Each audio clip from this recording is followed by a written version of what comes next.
Assalamualaikum warahmatullahi wabarakatuh.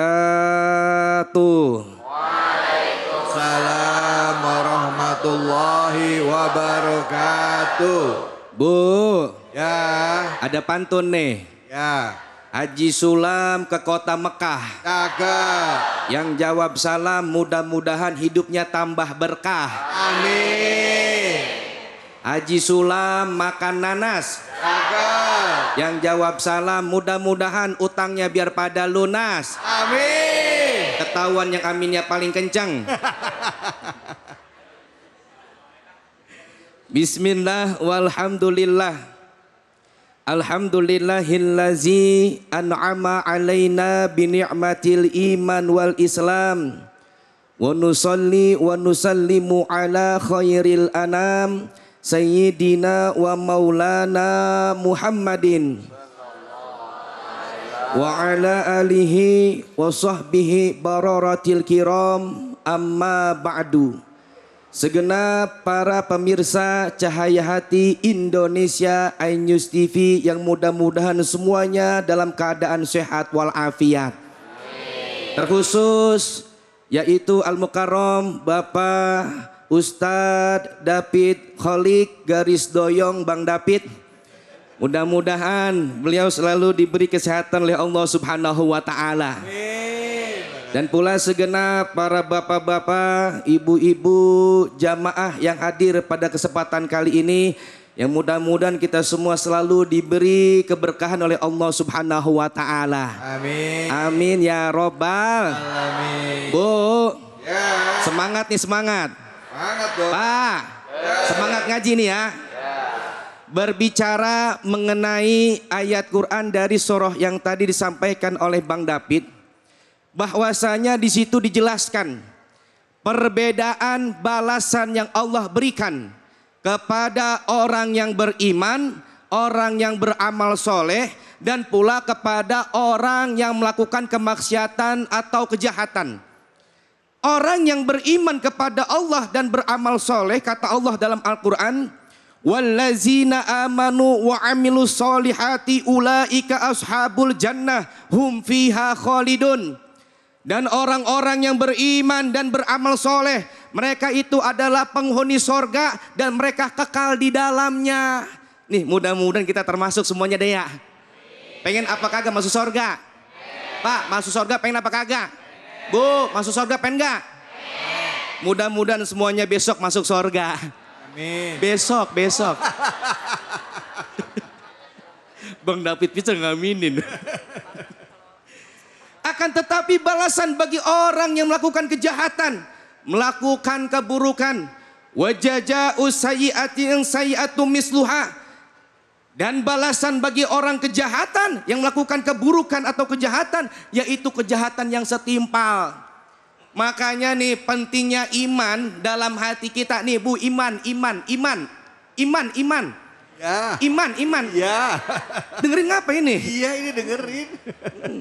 Makanya pentingnya iman nih dalam hati kita supaya apa? Supaya bisa mengontrol daripada hawa nafsu. Mengatur hawa nafsu. Yang mana kan namanya manusia kan punya hawa nafsu ya. Coba di sini angkat tangan yang gak punya hawa nafsu. Ada apa kagak? Manusia kalau kagak punya hawa nafsu bukan manusia Bang. Itu namanya malaikat. Dan pula kalau manusia kegedean hawa nafsu bukan manusia juga, namanya bahaim, binatang. Makanya kalau orang kegedean hawa nafsu menyeruduk baik. Lo coba aja dia lihat lah. Iya, lah domba kalau kita ledekin kita seruduk apa kagak? Lah seruduk kagak tahu itu siapa lawannya, padahal orang diseruduk baik. Begitu juga ayam, lah ayam ya kan ya. Lah anak udah gede dituduk juga sama dia. Tuh manusia tuh punya hawa nafsu. Makanya tatkala manusia sudah dikendalikan oleh hawa nafsunya, bisa menyebabkan manusia tersebut buta mata, buta hati, sehingga apapun akan dia lakukan. Enggak peduli itu hak atau batil, enggak peduli itu benar atau salah. Kalau kata orang sini bilang, nu penting beteng sebe. Do you understand? Yes. Naon artinya nu penting beteng sebe? Yang penting perut kenyang. Yang penting apa yang dia inginkan dapat dia capai. Begitu. Kalau udah dikendalikan oleh hawa nafsunya. Duitnya banyak, hartanya melimpah. Belum cukup-cukup juga. Makanya kan ada pesan. Orang kalau yang namanya ngejar dunia itu diibaratkan kayak minum air laut. Sebanyak apapun dia minum nggak bakal hilang tuh haus. Yang ada malah haus dan makin haus. Kenapa? Asin. Begitu ngejar dunia emang gak ada cukup-cukupnya. Dikasih motor pengen punya mobil. Dikasih bini satu pengen punya bini. Bapak-bapak gak mau ngikutin. Ada bini gue sebelah. Gue pengen ngomong dua. Ntar kedengar sama dia. Gue pulang gak dibukain pintu. Gak ada cukup-cukupnya kita mah Bang. Ya apa iya? Iya. Makanya nih. Tatkala kita beriman kepada Allah. Dengan cara kita dekat dengan orang-orang soleh yang menasihati kita. Itu dapat mengendalikan daripada hawa nafsu kita. Yang namanya ujian hawa nafsu mah berat banget po. Berat. Nafsu berat, nafsu. Iya berat banget ujiannya po. Bener dah. Sekarang saya mau tanya nih sama ibu-ibu. Jawab dengan jujur ya. Jujur nih ya. Ibu-ibu mau pergi ngaji. Tiba-tiba dijegat sama orang. Bu mau kemana? Mau ngaji. Ini orang tiba-tiba ngasih duit 10 juta. Dengan syarat ibu-ibu jangan ngaji. Kira-kira pilih duit apa berangkat ngaji? Ayo jujur loh. Jujur. Ayo jujur. Pilih mana? Pilih duit 10 juta kagak ngaji. Apa kagak duit tapi berangkat ngaji? Pilih mana yuk? Ayo jujur. Oh ya udah. Apa? Dua-duanya. Dasar maruk. Disuruh milih diborong semua. Gua kata ibu-ibu, bagian duit 10 juta ngajimu bisa besok. Begitu. Itu ujian tuh apalagi ya Pak soal duit Pak. Perempuan mah Pak sama duit Pak. Jangankan bentuknya baunya gini apal Pak. Soal duit, iya laki nyimpen duit di mana dia tahu, dia mah tahu. Tahu dia. Makanya ada istilah kata duit sial. Apa tuh? Duit sial itu adalah ketika suami udah ngumpetin duit dalam peci. Itu peci taunya dia taruh di atas meja, bininya dia bebenah, padahal diumpetin sama dia.